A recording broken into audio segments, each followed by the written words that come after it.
Attention, please. The show starts in 10, 9, 8, 7, 6, 5,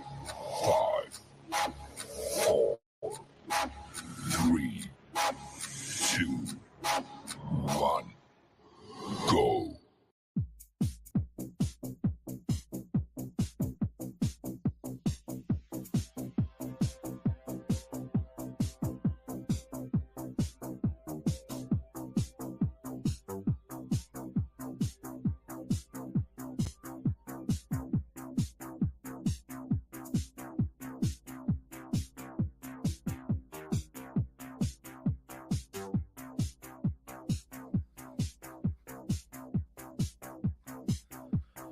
Ladies and gentlemen, we are live. A-Train is dancing, not unmuting his microphone. I don't know why, but he needs to. There he is. Welcome to the show, Arlington. How do you like the new studio I got? Look, I got my Brahmas flag, my Sea Dragons flag there. Sounds like you've been around, man. Look, I got my towels going. You've been around, dude. My Alamo beer there. And Arlington, if you look, I got my Vegas shirt on. Vegas shirt on. Yeah. Yep, I got my logo that I love. And if you, my flag just fell. Did you see that? And if you look dead center, I got our logo hat on. And Arlington, you're right. I am going to be mad at you today. I am. And, hold on, it gets better. Behind us,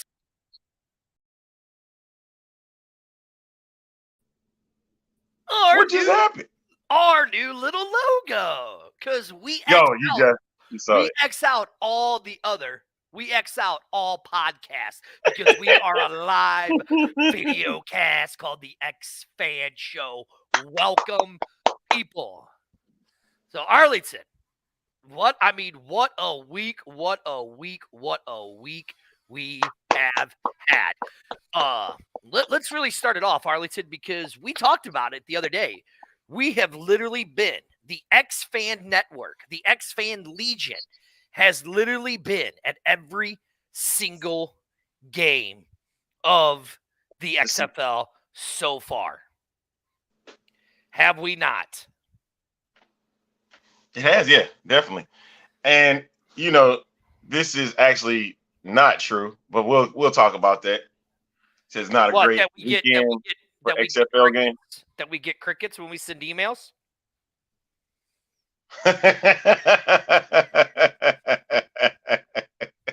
Yes, that part. Oops. Welcome everybody in the chat. Thank you so much for hello, even to my guy Brian. What's up, champ? DB is in the house. What's going on, Amanda? Look, Chris Mason was ready to go before we even got started. Yes, he was. Oh man, hey, listen. I was on the move, dude. I'm sorry. Send a link over to the mayor. Okay. I was on the move, man. Like, listen, it was every day. I wish you could have just yelled, A-Train, just yell it. Just yell it. I would probably saw you. And I would have said something. Yeah, I was on the field for Renegades and Roughnecks, so that was actually pretty cool. Experience before the game. Got to meet some people. Shout out to Joe Arnold and Matthew Meyer. Got to meet them. Great media guys. Met them in the press box. Evan of XFL News Hub was there. My man Sal from XFL Board. He was there as well. Shout out Big Sarge. Got to meet up with him. Lamont Williams from Lemont. Excuse me. Let me get him correctly. Lemont Williams from ESPN Plus. Completely fell. You did again. Oh, well. Now I'll have to fix it later. Yes, just do it later. I'm going to rearrange the whole god dang blessed studio anyways. Yeah. But shout out to those that was in the press box and got a chance to meet up with. And then if I missed you, don't take that to heart because I just forgot at this point. Right, yeah. No, Arlington. So it was really good, and the good doctor says not great football. Left a lot to be desired after Thursday's game. So Yeah, that's true. that's something I want to talk about real quick. Okay, Okay. before we get our guest coming on, our guest is Brett Forrest from the Long. What is it? The Long Bomb. Long The bomb. the Yeah, long bomb. How? 2001 XFL original book Yep, he the wrote, original and book. he Yeah. has re-released the book, and we are going to talk to him at the 11:30 Central Standard Time. But so Arlington, as I've said, we've had somebody from our Legion in every single city so far this year, right?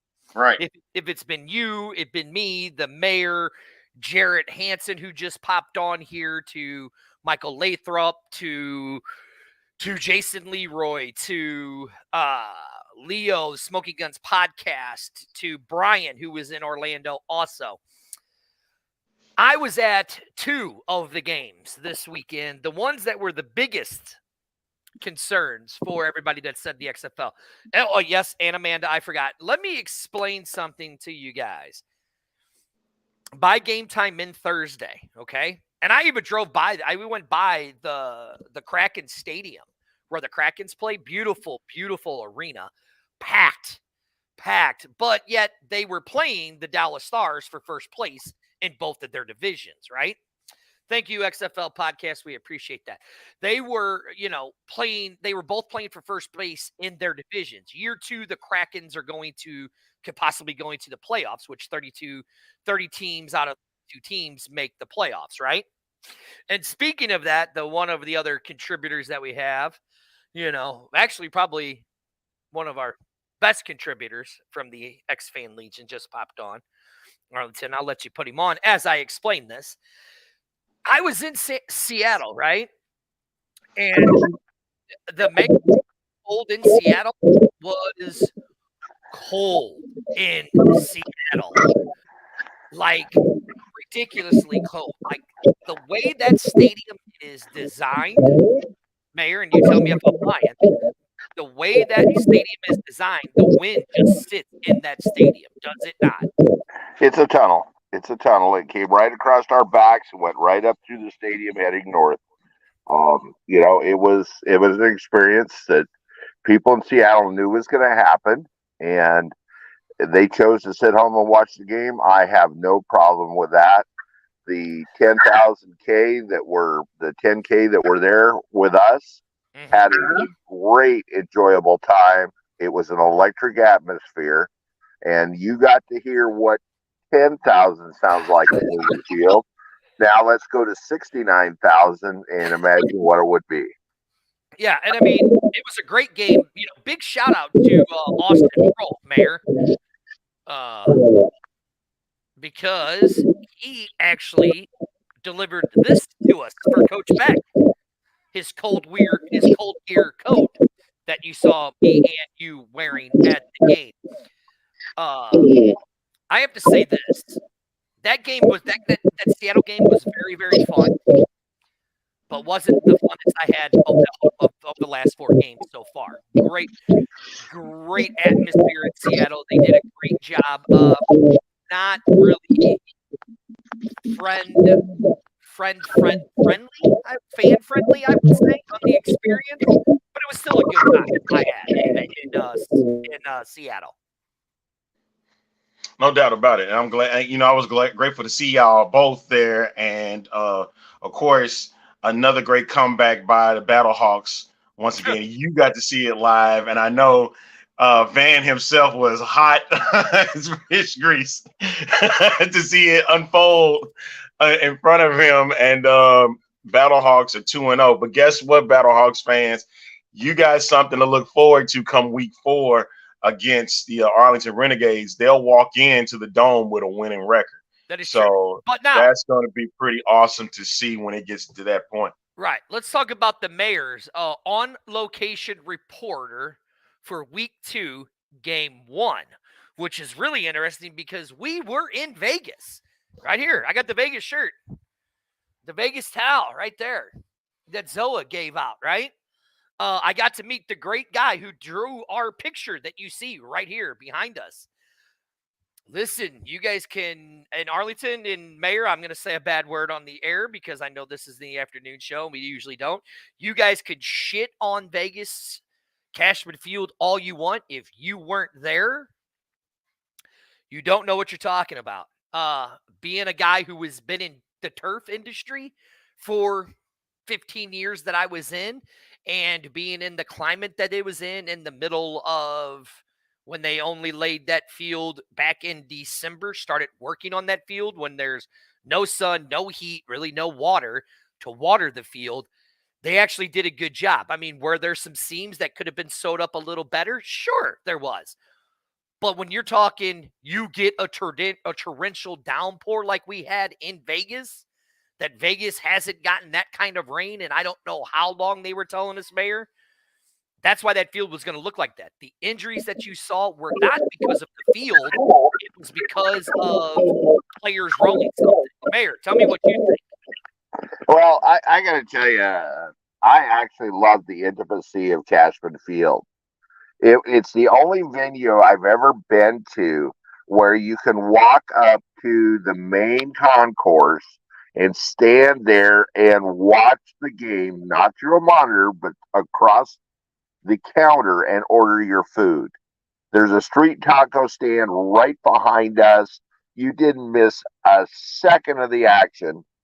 The restrooms are immediately right behind the fan area, in and out quick, very clean, very well maintained. There was an attendant in the restrooms the entire game. The beverage choices were more than somebody could possibly consume in one game. Uh, yeah, Dirty tried to give me mercury poisoning. He went and got some poke and tried to feed me some raw tuna during the middle of a game. Well, getting diarrhea in the middle of the game is not my idea of a good time. So we opted for, some chicken tenders and some burgers and, the more normal fare. But my seats, what we labeled the mayor's office, are literally 7 feet from the end zone. The end stripe is right 7 feet in front of us. And we could see the turf. We had pregame access down on the field. The turf is just winter grass in the western U.S. Unless you're in Southern California, that is what dormant winter grass looks like anywhere in the western U.S. So for people to crap on it is completely wrong. They chose to paint it green to try and give it some better looking visual on television, which is on them. But the only thing that ever happened out there was, like Dirty said, there was some rain coming down in large quantities towards the end of the second and third quarters that made it a slip and slide. And I don't care if it's artificial turf, real turf, what, players are going to slip. And that was the only issue. It wasn't that there was big divots, there wasn't big chunks of it missing, there wasn't seams rolling up. It was a great atmosphere. And what I actually loved, and some people hated, there are no safety nets on the field goal on the stand end of the gridiron. So when they were live kicking, we were actually shagging balls standing out there in the end zone, and the fans absolutely loved it. Now, even during the downpour, we still had a couple hundred fans standing out there with us. I had made custom ponchos for both Dirty and myself, so we were completely dry. But there was 200 fans that stood out there just for the opportunity to shag footballs. Here, let me cut you off real quick. And here, this is a picture right from the mayor's office at Cashman Field. Okay, that's a picture. That's exactly where we were sitting at. And when the mayor literally says, "Listen, I am going to give all of the credit in the world to one man that put this city and got that field and got those people packed into that place." And his name is Aaron. I forgot his last name. Mayor, what's his last name? Mr. Aaron Johnson, director of ticket sales and game day for the Las Vegas Vipers. Yes. Now, I'm going to give Mr. Aaron Johnson a lot of credit. That man has only been there maybe 6 weeks, and he has been the only guy in Vegas with some help from some other big shots in the league that would come down and help him. Aaron literally had nobody until last Monday to help put in 66 over 6,000 people into Cashman. And listen, I've told you guys before on this show, I've made my speculations that they didn't really have a lot of season deposit tickets sold in Vegas. What Aaron did with the little bit that I do know, with maybe just around a 1,000 season deposit tickets reserved with no stadium, no marketing, no nothing. What that man did for the last 6 weeks, fielding calls 14 hours a day, working in a blaze to even get it up to 8,500 tickets. 8,500 tickets were sold. And again, I will say this, the reason why you didn't see a lot of people in Cashman was because it was pouring. And there was a Golden Knights game going on. And every single fan I talked to that was there, they absolutely loved us. And guess what, St. Louis? They don't even care about you guys.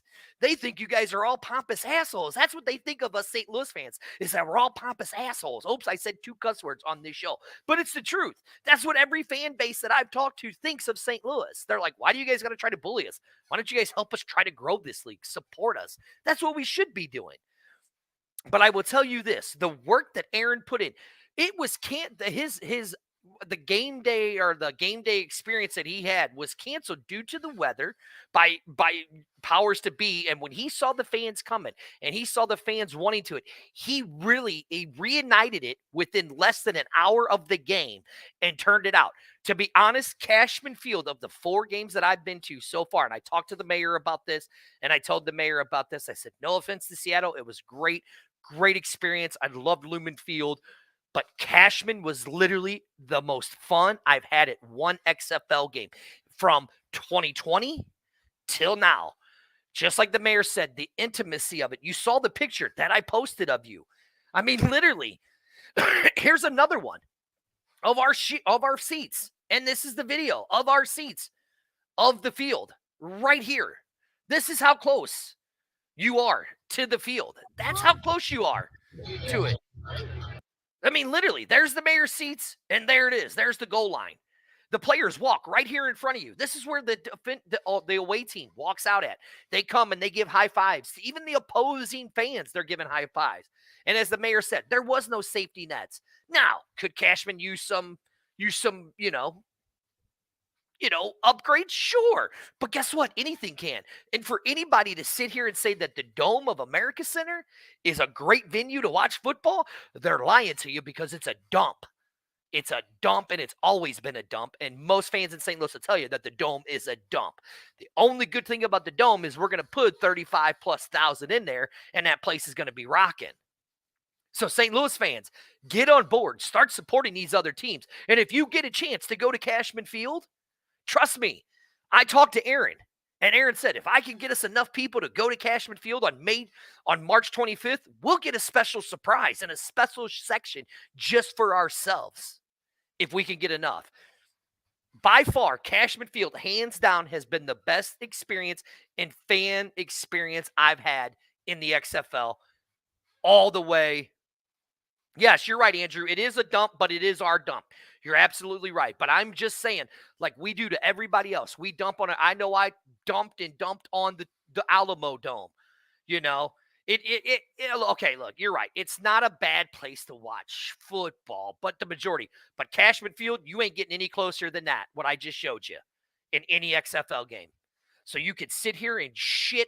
Oops, I said another cuss word. You could sit here and shit on Cashman Field all you want. That was the best experience I've had, the most fun I've had at any XFL game. To these people were going crazy. It was a party atmosphere the entire time. Am I right, Mayor, or am I lying?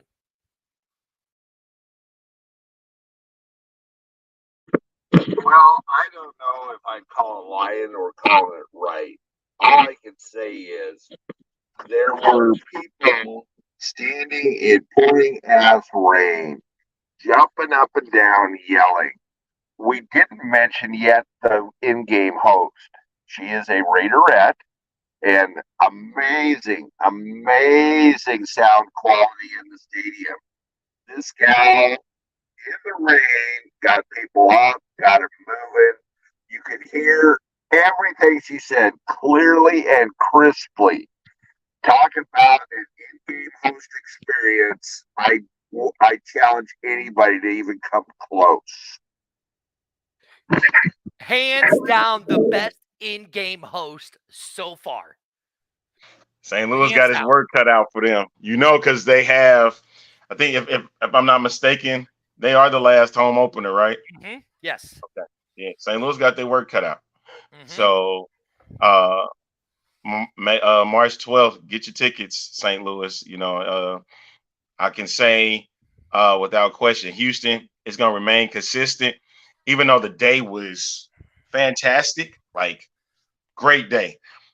I was a little disappointed. I was expecting a little bit more for a Texas throwdown, man, because it was like 75 degrees, and I'm like, here you go. can have better. Look at that. There's another weather. picture. How close you are to that field. Yeah, we see that. That's how close you are. And if you guys see, that's our man. That is the former Battlehawk legend himself, Jordan Ta'amu. That's how close we are to those seats. That's how close the mayor is. That's how close you are to the action in Cashman Field.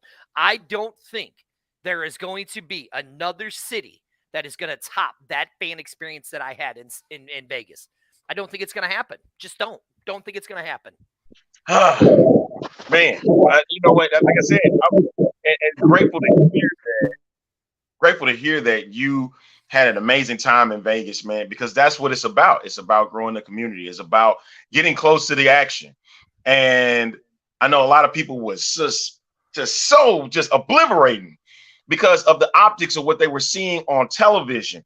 But like I told fans in Houston, it's like, and I talked to like some media members, like, what do you think of the optics in Vegas? I'm like, you didn't get it. You didn't get to be there. If you were there, you probably have a different tune.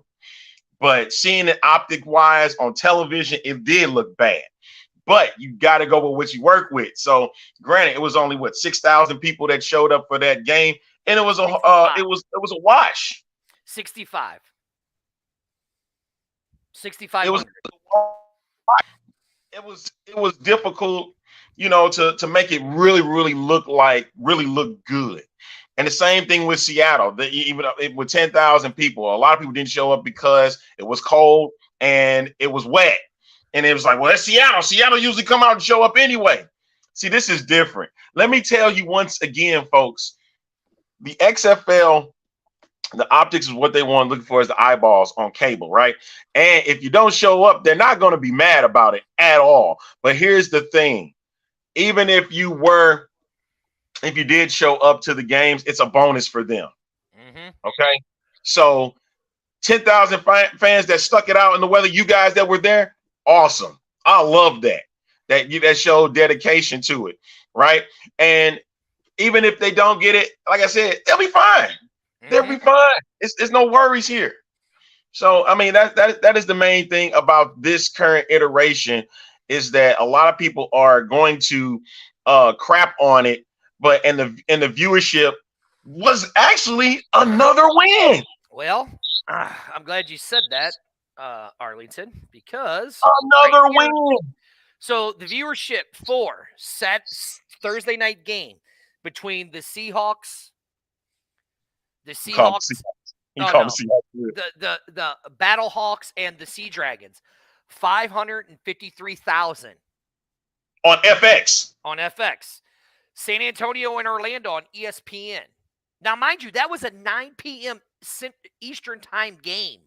9 o'clock at night on the East Coast, okay? San Antonio and Orlando, another 7 o'clock game on the East Coast. ESPN did 781. Arlington in Houston, okay? Which I was a little disappointed, like you said, with the Texas Throwdown, right? Another 7 o'clock game on the East Coast.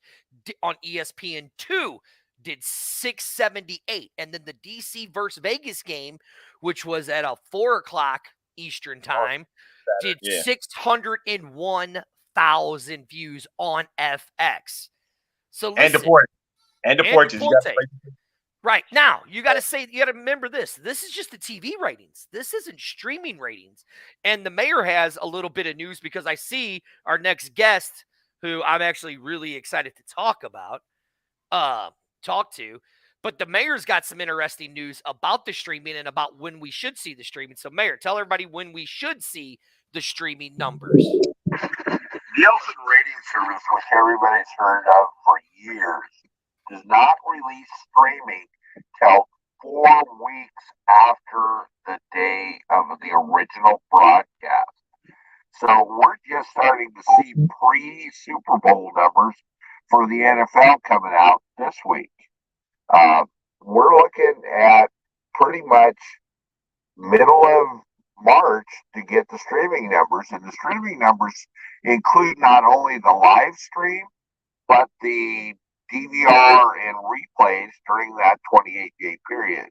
So I myself do not know anybody that has linear cable anymore. I use YouTube TV Live. I know Dirty uses Hulu Live. I don't know of anybody that uses linear cable. So to compare 2020 numbers and 2023 numbers without including the streaming is just like comparing A to Z with nothing in the middle. So, hey, I gotta go. I'm gonna get off. Let you interview your other guest. I'm gonna pop on from Vegas Saturday morning, Saturday afternoon, and then I have yet to decide whether I'm going to pop in Houston or in DC on Sunday. So those two fan bases be warned, the mayor may show up. There you go. There is the mayor. And Mayor, before you go, I just got to say this. The mayor told me he was going to take me to Al's Gourmet, whatever it is. Oh my! I have found a new way to eat hot dogs. I am going to start eating hot dogs now with cream cheese. Never had it before in my life. The most amazing thing. Really? God. Oh God. I got blood Stop. flow. Stop. Daytime show. Daytime. Do that on the Wednesday night show. Give Al a plug real quick. Mayor, go ahead. Give Al a plug. Al's Gourmet Sausage creates his own sausage. These are not the ones you go buy at the food service place or Costco or wherever. He has his own meat ground, his own spice blends put in it. And then what he calls a Seattle style hot dog is he puts a liberal amount of cream cheese on the bun before putting the dog in it. And it's an experience that just people just absolutely love. We were going to get Dirty a Seattle style cheesesteak, but it just didn't happen. Our timing wasn't right. I'm one of these people that likes to go in as early to the game as I can get, and I am the last person that they shove out after the autographs. And luckily enough, Austin Prohl and Lakeith Williams, which Dirty didn't mention, came and spent some quality time with us post game. And I really appreciate both those gentlemen coming and talking with us. I look forward to having them both on your show in the future. And again, Austin, thank you for taking that jacket, my custom-made jacket I made for Coach Beck, and giving it to him. Thank you so much, Mayor. We'll catch you. We'll catch you again on the show, okay? All right. That is the mayor, ladies and gentlemen. All right. Getting ready to join us on the program right now. He is the author of Long Bomb, How the XFL Became TV's Biggest Fiasco. And his book is currently right now on Amazon. Joining us on the program right now is Brett Forrest. Brett, how you doing today, sir? Doing great. How are you guys? We are fantastic. Thank you for taking some time to join us on the program today. Stop, Arlington. I just have to say that is literally the most stellar mustache I've ever seen in my life. That is class right there. Thanks, man. That is class. Man. I wish I could grow that.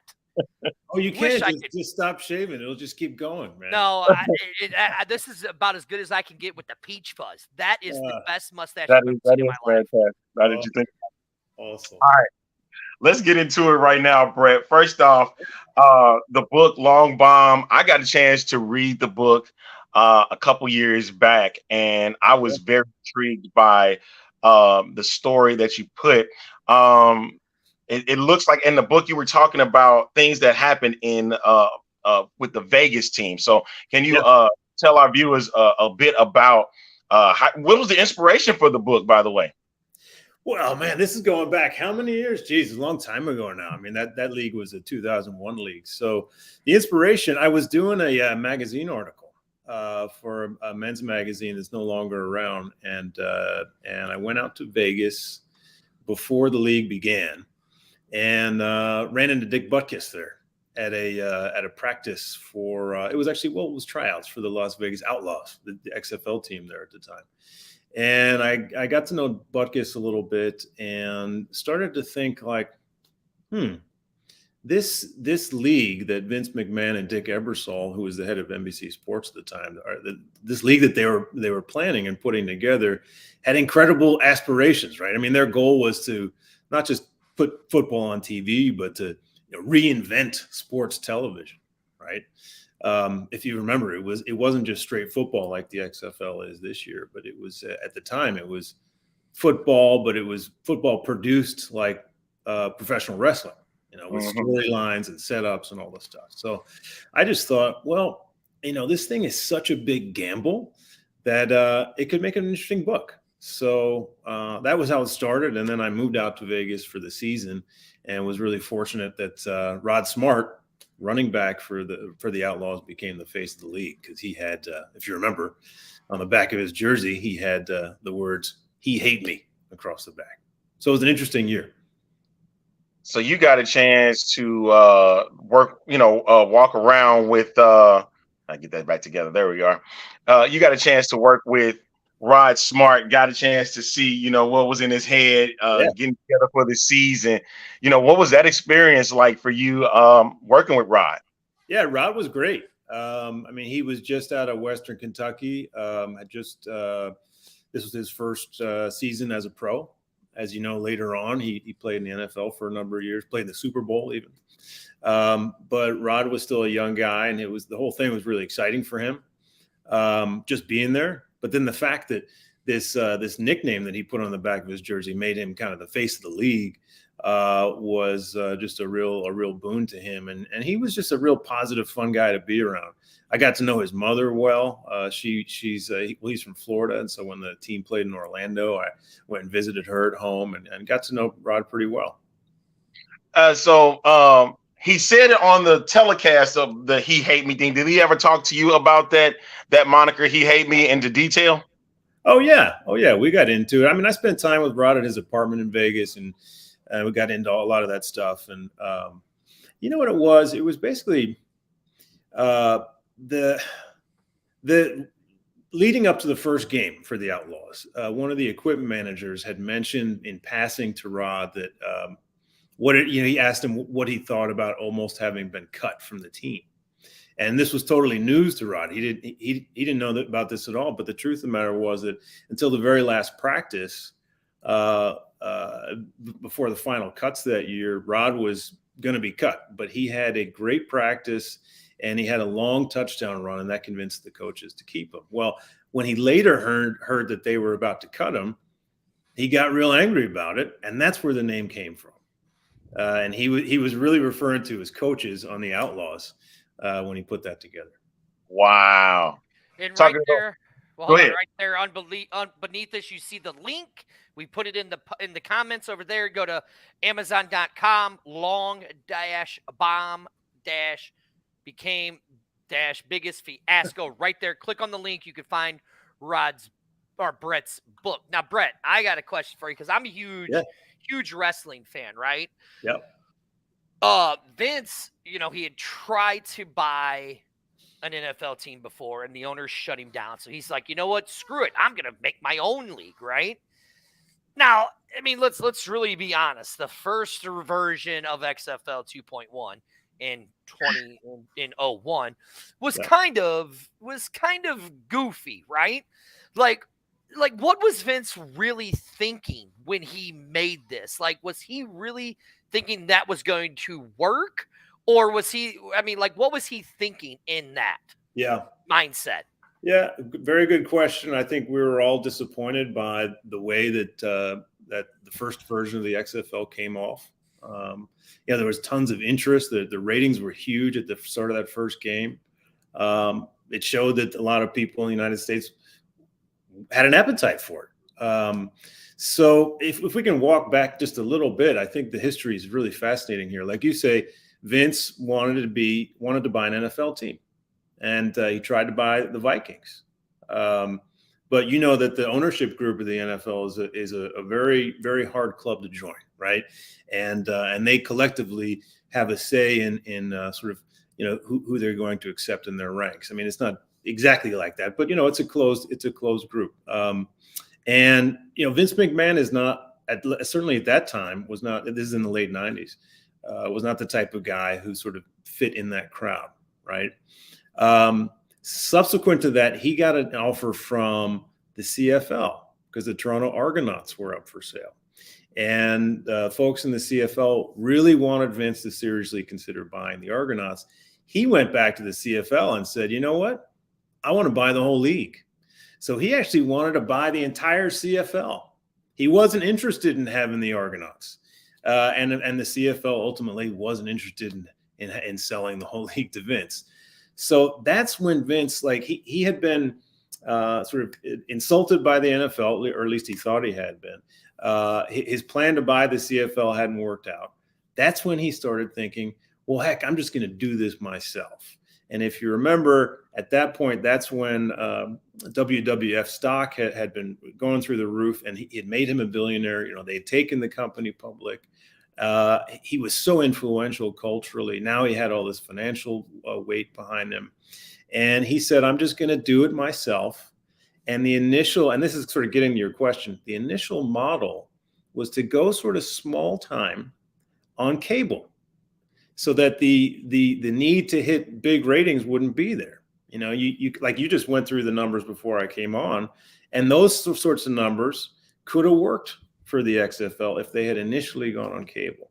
But what happened was Dick Ebersol, who was the head of NBC Sports, he had decided no longer to bid for NFL broadcast rights because they'd grown too expensive, right? So he also was looking for an alternative league, and he and Vince had known each other for a long time and were close friends.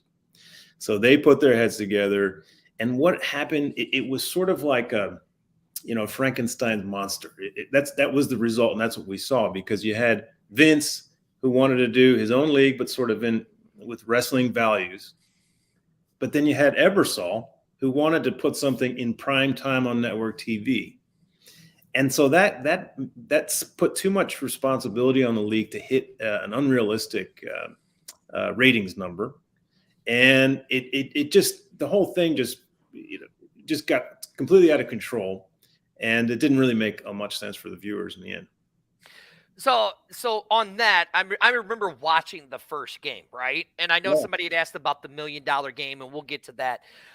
What I found was interesting is how they brought it all to, I mean, like you said, he brought that element of wrestling. Then you had Ebersol wanting to bring that element of football. Yeah. So I guess the first question is the question that everybody wants to know was their kickoff. The very first play of their season, they have their kickoff, and a dude dislocates his shoulder. Yeah. And at that time, we weren't thinking of player safety. So, like, what was in their mind when they're like, okay, well, we're going to do our kickoff this way, have it as a good old first man get to the ball, that game we used to play, kill the guy with the ball. It was called something else, but we can't say that anymore.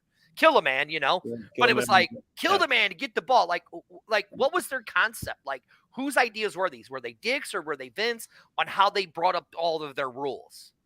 Yeah, great question, because that one in particular really shows it illuminates a lot about the league, at least in the first iteration, because that idea to modify the kickoff was something that they came up with just in the days leading up to the first game, which is kind of crazy to think about. This was something on NBC in prime time, and they were still messing around with it in the hours before the thing started. The thing was, Vince McMahon announced the XFL 1 year before they kicked off. 1 year only. It takes often much more time to put together, for example, like a sitcom on network TV. And this was a professional sports league with like hundreds of players in it. And we all know, being sports guys, we know how long it takes for a team to coalesce, right? Mhm. And so they didn't give themselves enough time.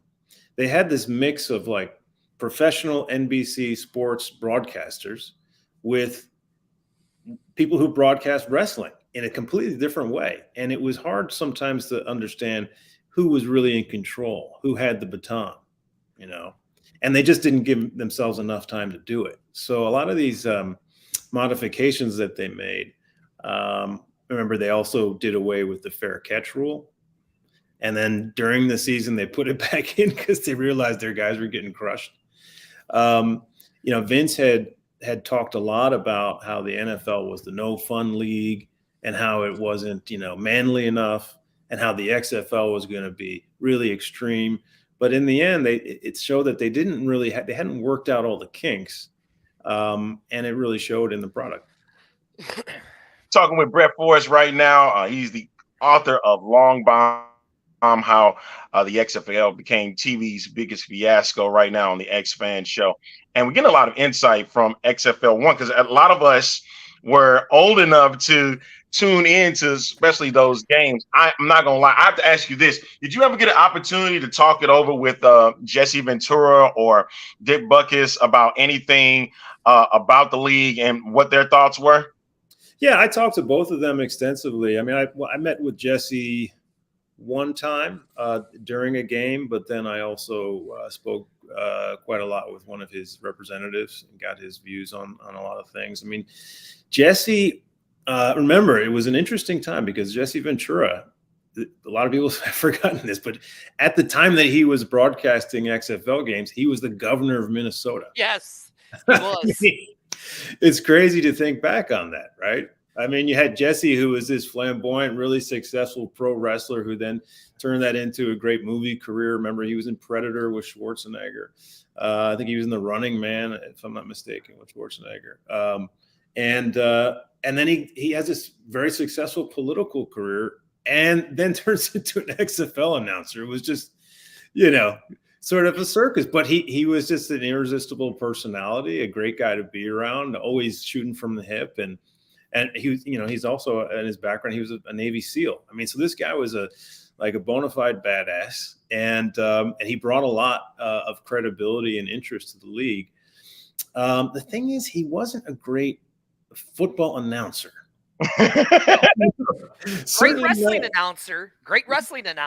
Yeah, not so much a football announcer. That's like who they paired him with. That's what the bad part was. I'm like, I get it. Matt Vasgersian is young. He's, looking for the next big opportunity. It's prime time, but him and Jesse just couldn't cut it. They didn't click. But the thing is, I mean, the reason they had a guy like Vasgersian in there is because no established NBC broadcaster wanted to go anywhere near something that was related. Exactly. Yeah, that's what I remember seeing that when they did the documentary and stuff. Yeah. And so Vasgersian was a young up and coming guy. It made a lot of sense for him to do it, but you're right. There was no chemistry between him and Jesse, so it didn't work. The good doctor said right here, JR was probably the most credible announcer outside of football for the original XFL.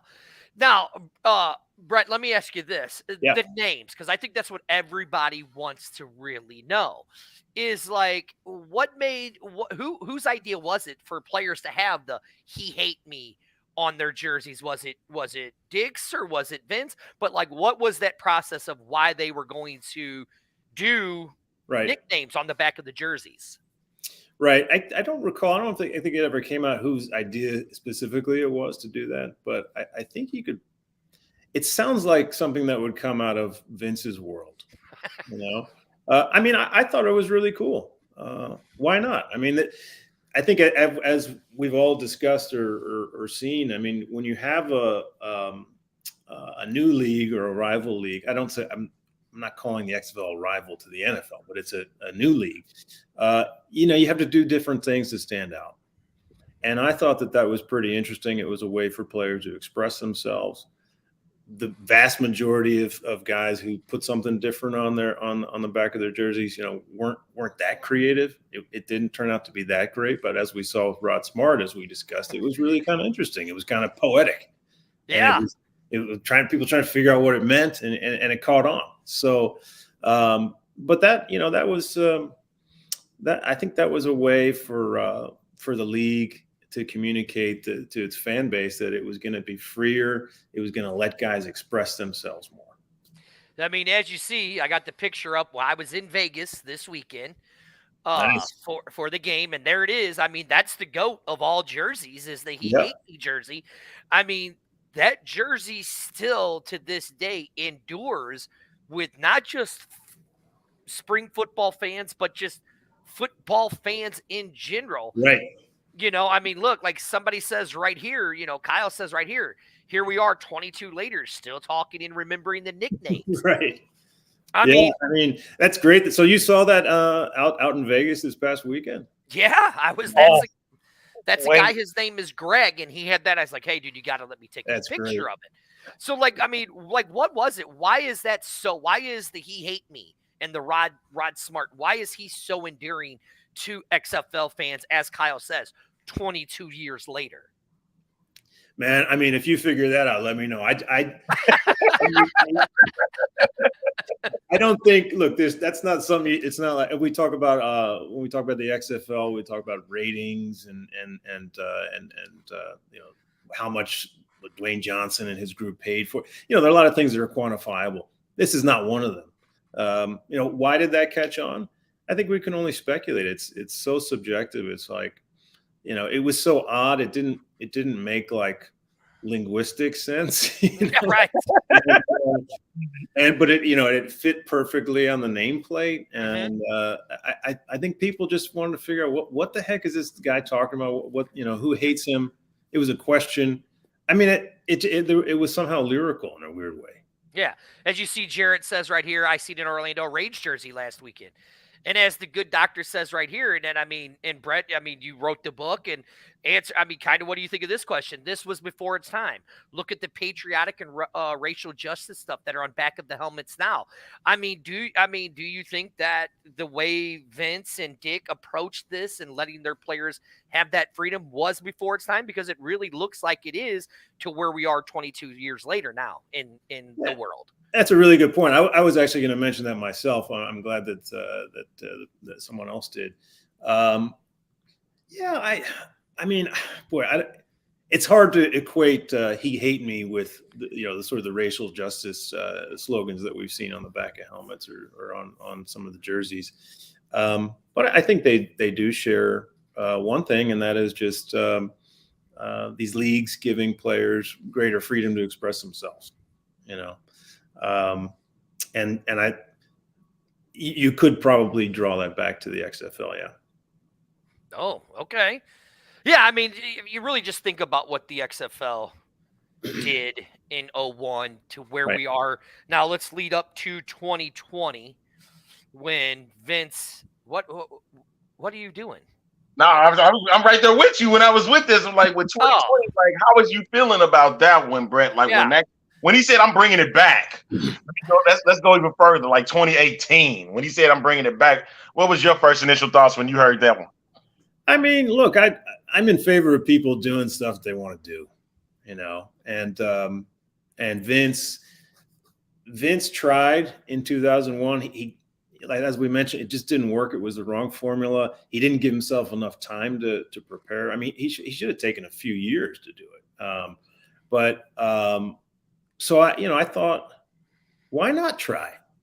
And another interesting point about the 2001 version is that as the ratings went down and down, and then just the bottom fell out, Vince and the WWF people, they were thinking about a season 2. Okay, so how are we going to finish out season 1 on a bit of an upswing here so that we can get off NBC, go back to our original plan, go cable only, and perpetuate the league, right?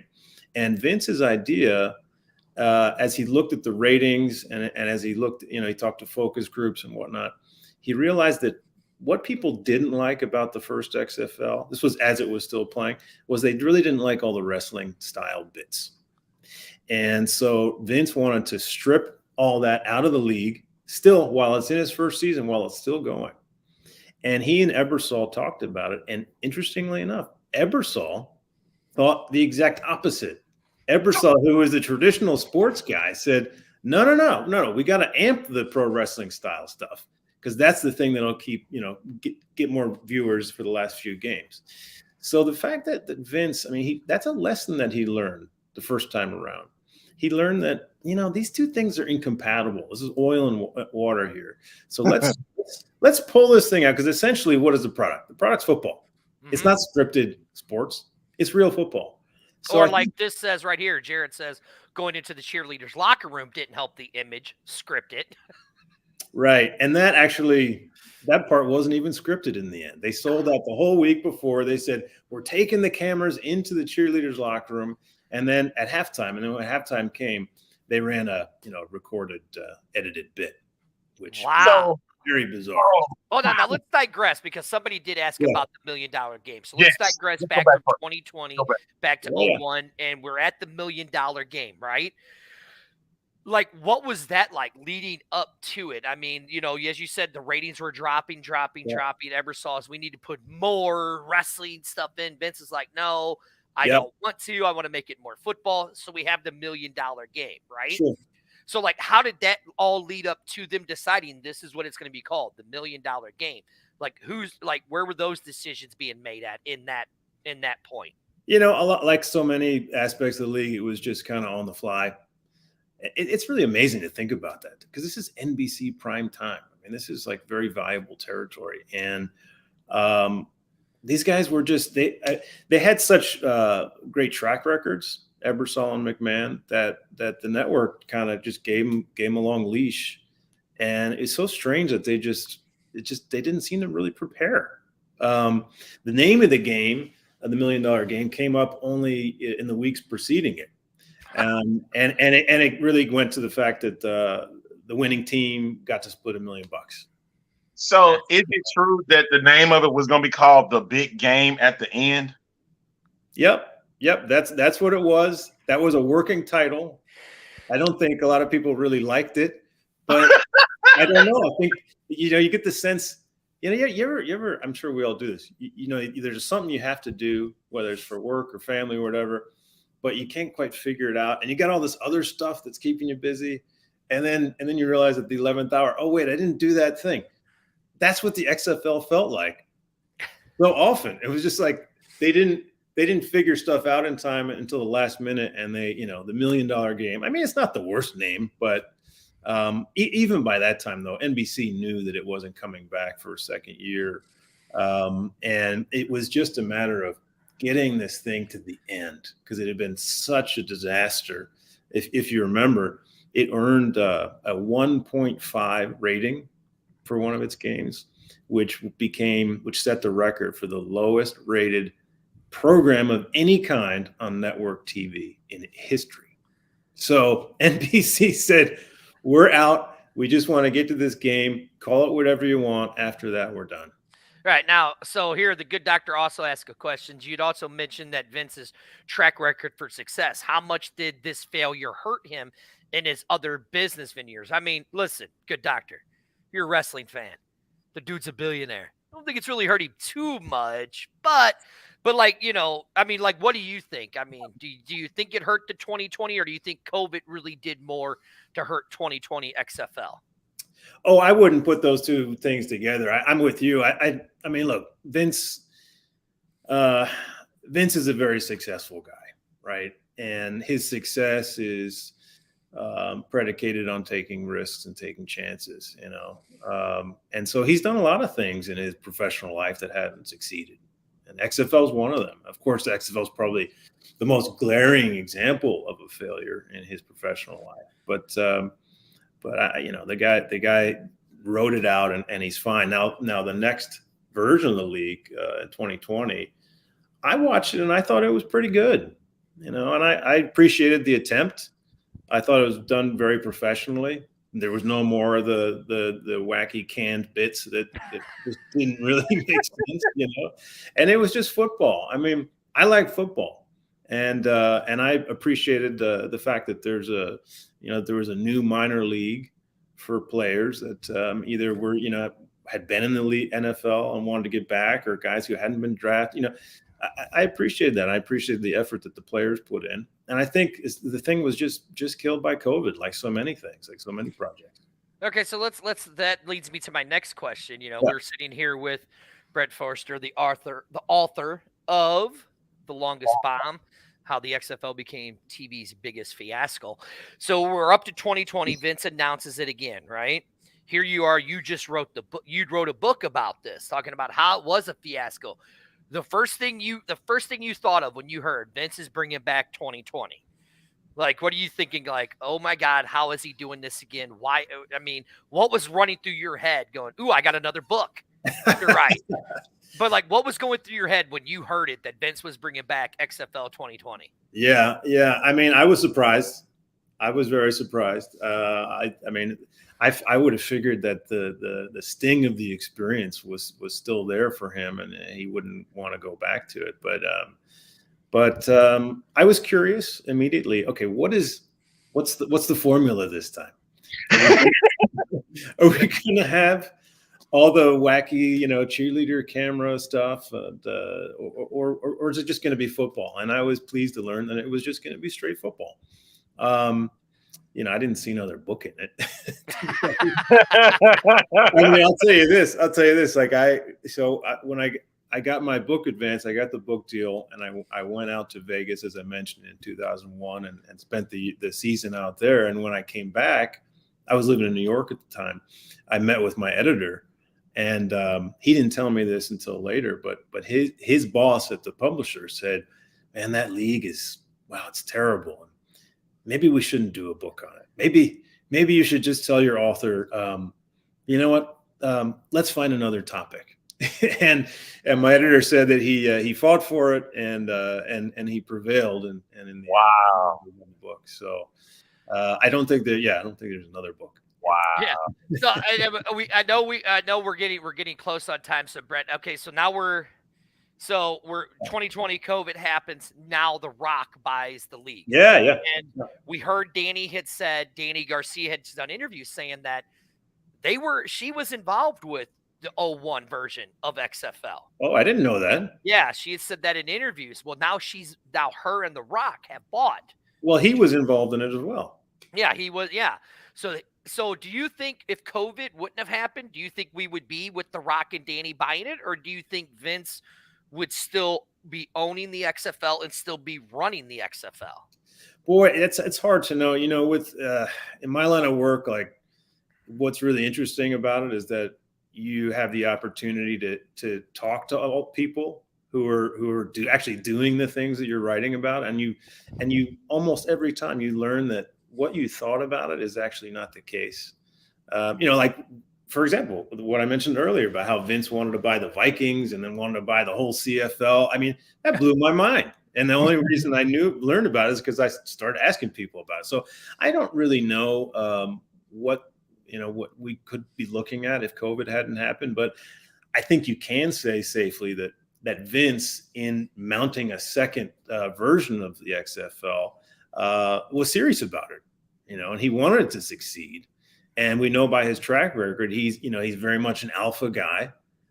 So I think if it had succeeded, at least in a moderate sense, he probably wouldn't have been interested in selling any piece of it. This is an interesting question that just came up from one of our audience members. Do you think it would hurt the current product if they would reference anything from the first go around of the XFL?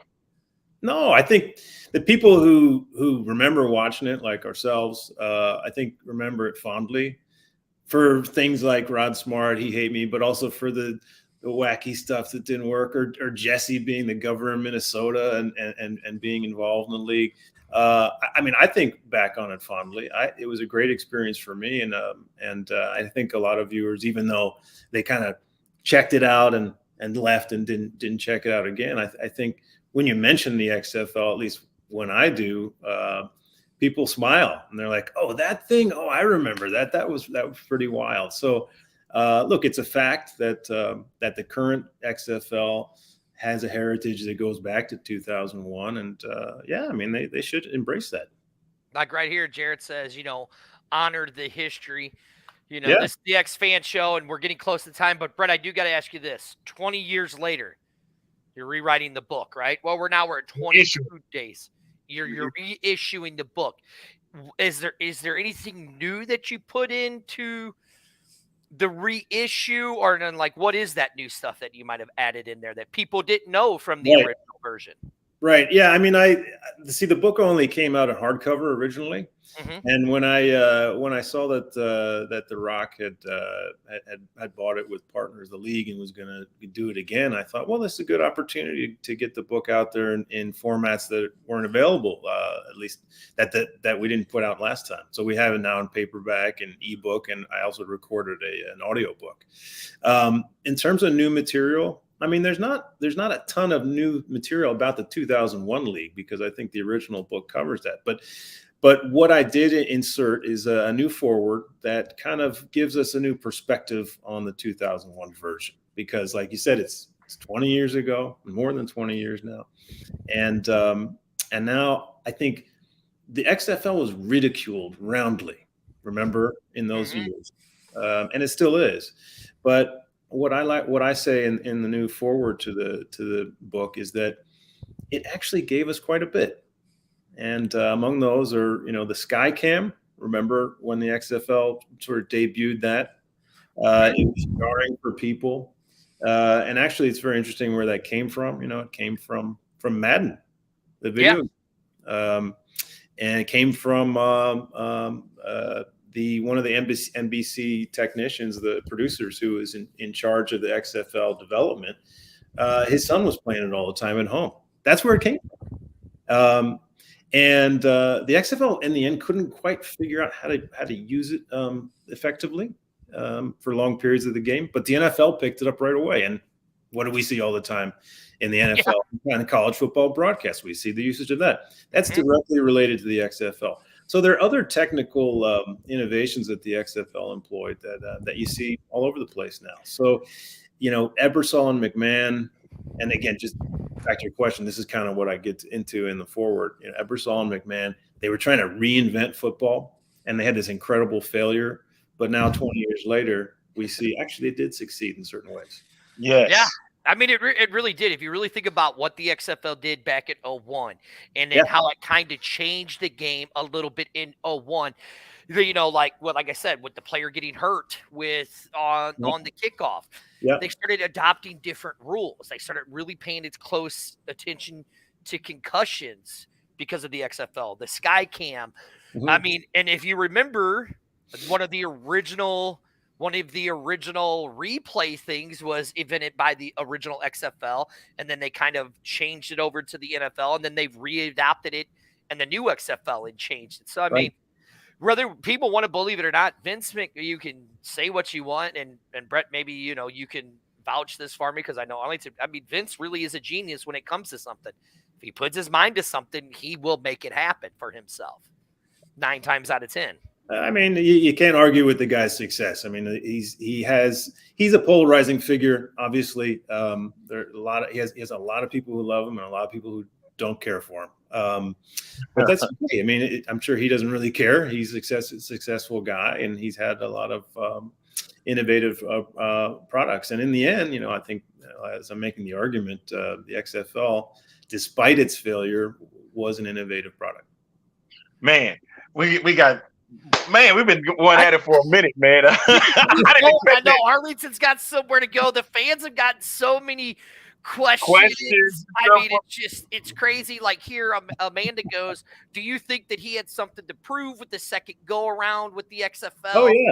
Oh yeah, big time. All right, let's kind of do rapid question then. Okay, so yeah. I mean, look, this is a proud person, and 2001 XFL was. I mean, it afforded the sports broadcasting establishment to just really stick it to the guy. So of course he wanted some revenge.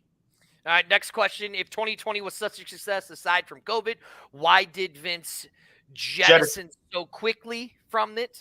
Boy, you guys would probably know that better than I do because I didn't write about that version of the league. But what do you guys think? I think it was money, and he just didn't want to pay it because Vince ain't an idiot and doesn't want to lose $1 billion. That's why he's a billionaire. You know what I mean? Yeah, like here, Jared says each team had an edge to it. Extreme was in the early 90s or late 90s, early 2000s. I mean, do you agree with that?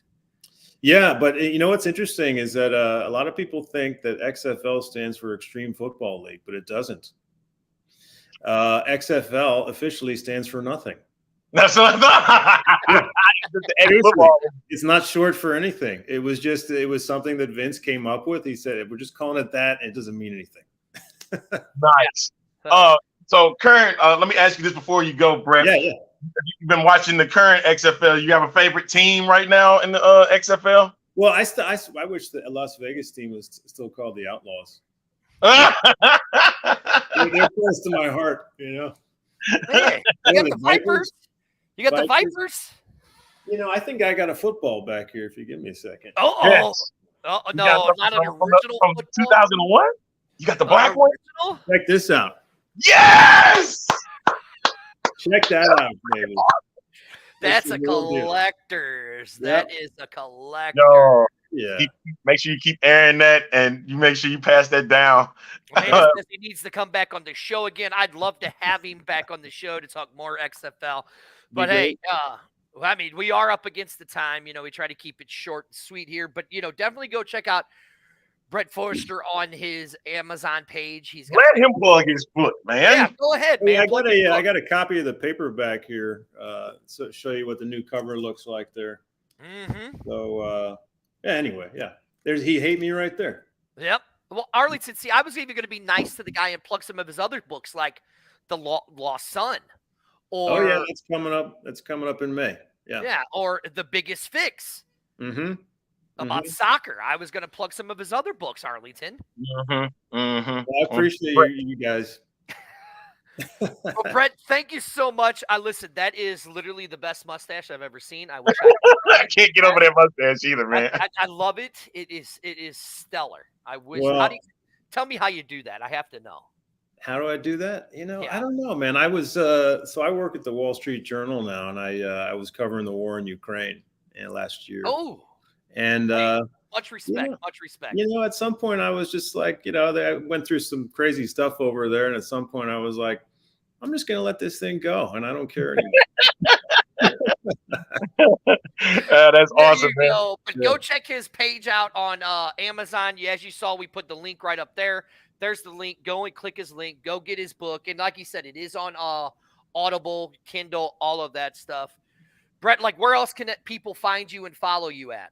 Oh, like I said, I mean, I'm working at the Wall Street Journal. I cover national security, do a lot of investigative work in like Russia, Ukraine, the arms market and stuff like that. So you can find my stuff on there. I'm not big on social media, but it's all there.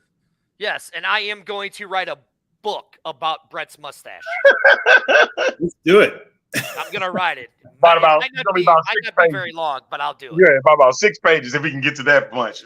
If I can learn one page paper. Right.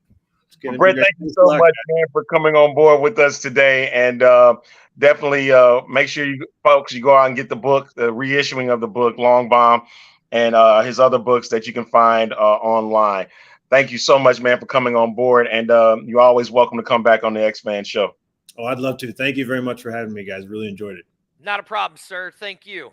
Yes, indeed. Brett Forrest, ladies and gentlemen, thank you so much for being on with us today. Now, and Arlington, look, I Googled him while we were talking, right? Yeah. And he's got some other books that I want to read. I definitely want to read the Big Fix, the hunt for match fixtures bringing down soccer. But you know I can't read. But so thank God it's on Audible book so I can listen to it. You know my reading is not that good. Oh man, we didn't even need to get to the standings and stuff. We'll do that on the next show on Thursday. We'll get through all of that. And well, somebody said the Battlehawks are 2-0. We know the DC Vibe, the Defenders are 2-0, which they'll be 3-0 come next week. We'll talk about all that more on Thursday. The Brahmas came back. They're 1-1. Vipers. Those are the Vipers. standings. Yep, Vipers. 0-2. Seattle 0-2. We'll put more fan photos. Go to the page. And thank you to everybody who is part of this X-Fan Legion that we have, and how everything that you guys, the pictures you guys have done and all that. And I love hearing the crickets from all the fans out there, sending the pictures in and stuff like that. Oh, keep up the good work. Before you go, sir, Yes, sir. you go, I want you to see this. Mhm. You actually did not do too bad this past week. You were 2-2. Did I But pick me, sir, anything? I was perfect. So Hey, hold on. I don't recall any of these picks. I recall none of these. yes, sir. You made your picks. You and Van did. You both made your picks. I don't recall any. I didn't make any picks. I was traveling. You made your picks. I caught you. I don't recall any of that. But guess what? That's okay. I'm doing great. You're not. That's all that matters at this point. But hey, before we close out the program, hey, there's something that my guy Terrell Buckley, he wants to say to his Orlando Guardians team. Whew, boy, good old Terrell. Go ahead, sir. The floor is yours. Welcome back to Orlando here with Coach Buckley. Coach, how do you change this momentum? We got to get different guys in there. Obviously, I got guys out there that are not competing, that are not making plays. So we got to get people in there, young men that want to play, that want to compete and make plays. I just saw you walk up and down this sideline and look some guys in their faces. What did you see out of your team? I'm seeing guys not performing. Look at the scoreboard. They got to perform. Thank you, Coach. Thank you. Welcome back to Orlando here with Coach Buckley. Coach, how do you change this momentum? We got to get different guys in there. Obviously, I got. Woo! He was a little angry. A little bit. His players looked like they were feeding the ducks out there. All right, y'all, that'll wrap things up for this edition of the video cast. The X. The one that X out show. all the other podcasts. All right, this is the X-Fan Show, the A-Train. Arlington Lane, I'm signing off. Hey, make sure you check out the Ruffalo podcast coming up this Thursday. Smoking Guns every Monday night, 7 o'clock. Oh, excuse me, 8 o'clock. Right? No, 7 o'clock. 7 o'clock Wednesday nights. Central Time. B-Hawk Live with myself and Amanda. Yes. X-Man thing is rolling. X-Man Legion. Make sure you follow them on Twitter. You saw all the scores down at the bottom. We'll get into more of that on Thursday. I can't wait. Wednesday night, B-Hawk Live. Just like that, we're adding a new show out of Vegas called The Snake Pit. It's a father-son duo. That should be interesting coming up. We're going to be adding a new show out of DC. And make sure another member of the X-Fan Legion, Standing Guard with Michael Lathrop, go check That's right. out. And another contributor, The Good Doctor, go check out his power rankings that we have up on the page. This is a Legion. The Legion. Hey. It takes all of us to grow. Make sure you follow us on Twitter at X-Fan Legion. We out of here, y'all. See y'all Thursday.